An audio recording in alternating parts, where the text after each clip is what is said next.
मुल्क में रमजान मुबारक से कबल महंगाई का तूफान, अवाम परेशान हो गए हैं। मुल्क में पहली बार में 20 किलो आटे का थैला 3100 रुपए तक जा पहुंचा है। दालें, चावल समेत दीगर अशिया खुरनोशी कीमतें भी आसमान से बातें करने लगी हैं। के हालात तो वैसे ही है, जो इनके हुक्मरानों के अपने हालात जा रहे हैं वो ठीक नहीं जा रहे, तो हमारा क्या हाल हो। ये तो इनकी तो आपस में लड़ाई नहीं खत्म हो रही, अवाम तो वैसे भूखी मर रही है। मोदी ने क्या करना है, सियासतदान आपस में एक दूसरे से लड़ रहे हैं, अवाम का तो सोच नहीं है। हर एक को अपनी कुर्सी की परी है कि मुझे मिल जाए मुझे मिल जाए, ये सिर्फ तनासब चल रहा है। अगर अवाम का सोचे तो पाकिस्तान भी तरक्की करेगा। क्या कहेंगे, अल्लाह मियाँ हिदायत दे हुक्मरानों को, और क्या कहेंगे। महंगाई तो आसमानों को छू रही है, गरीब लोगों की मुश्किल पड़ी हुई है। ये लोग कुछ भी नहीं सियासतदान सोचते पे भी असी महंगाई वाले पासे आवीए, महंगाई नू कम करिए, एक दूसरे पकड़ पकड़ाई ते लगे ने। भाईजान बड़ा मुश्किल गुजारा हो गया है, अल्लाह की कसम बहुत मुश्किल गुजारा हो गया है। किसी कोई भी चीज लेने जाओ, लेने के काबिल ही नहीं है। महंगाई का तो पूछो ना, तौबा मेरी तौबा, बहुत महंगाई है। खाना खाएं क्या बच्चों को हम लोग पढ़ाएं, हम बहुत परेशान हैं।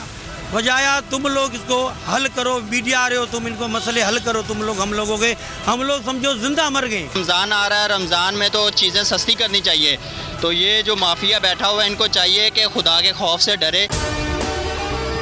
अगर आपको हमारी ये वीडियो पसंद आई है तो लाइक पर क्लिक कीजिए। सुप्रीम कोर्ट के मंसूर अली शाह साहब जस्टिस एक ऑर्डर पास किया उनकी बेंच, और उस ऑर्डर के अंदर उन्होंने बड़ा क्लियर बता दिया कि जी बरियत की जो दरखास्तें हैं वो कब कब लगेंगी। उसमें से एक वजह उन्होंने बताई कि जी जब कोई क्राइम ही ना हुआ हो तो बरी कर दें, ताकि अदालतों पे बोझ ना रहे, वो केसेस चलते ना रहे।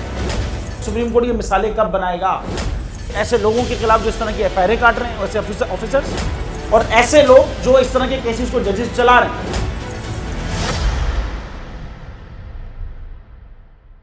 रहमत का महीना आ गया है, बख्शिश का सफीना आ गया, होगी मुलाकात उलमाए दीन से,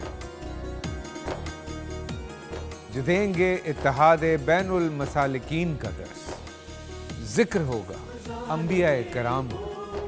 रमज़ान की स्पेशल ट्रांसमिशन रमज़ान में।